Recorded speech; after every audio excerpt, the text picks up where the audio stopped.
କ'ଣ ଆପଣ ଜାଣନ୍ତି ଏଇ ପୃଥିବୀରେ ସବୁଠୁ ବଡ଼ ଜୀବ କେଉଁଟା? ଆଜ୍ଞା ହଁ, ବ୍ଲୁ ହ୍ୱେଲ୍। ବ୍ଲୁ ହ୍ୱେଲ୍ ଆଜ୍ଞା ପୃଥିବୀରେ ସବୁଠୁ ବଡ଼ ଜୀବ ଏବଂ ସେ ଜଳଚର ପ୍ରାଣୀ, ସମୁଦ୍ରରେ ରହେ।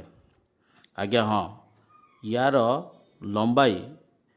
ଲମ୍ବା ଆକ୍ଚୁଆଲି ଆପଣଙ୍କର 30 ମିଟର ଆଉ ୟାର ୱେଟ୍ 180 ଟନ୍। ୟାର ୱେଟ୍ ପୁରା ଆକ୍ଚୁଆଲି ଗୋଟେ ଜାହାଜ ଭଳି ଦେଖାଯିବ। ଏଇଟା ସମୁଦ୍ରରେ ଏଇଟା ଗୋଟେ ଜାହାଜ ଭଳି ଦେଖାଯିବ।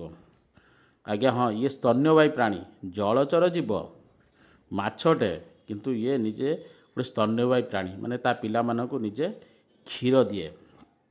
ଆଉ ଗୋଟେ ଦିନରେ ସେ 4 ଟନ୍ ଖାଦ୍ୟ ଖାଏ। 4 ଟନ୍ରେ ସେ ଖାଦ୍ୟ ତାକୁ ଦରକାର। ଇଏ ଏକ ବିଶାଳ ମାଛଟେ ଏକଦମ। ଏ ପୃଥିବୀରେ ଡାଇନୋସର ମରିସାରିଲା ପରେ, ଡାଇନୋସର ସବୁଠୁ ବଡ଼ ଜୀବ ଥିଲା, ତାପରେ ଡାଇନୋସର ମୃତ୍ୟୁ ପରେ ଅବିକା ଏଇ ପୃଥିବୀରେ ଧରାପୃଷ୍ଠରେ ସବୁଠୁ ବଡ଼ ଜୀବ କହିବାକୁ ଗଲେ ଅବିକା ଏଇ ବ୍ଲୁ ହ୍ୱେଲ୍କୁ ହିଁ ବୁଝାଏ।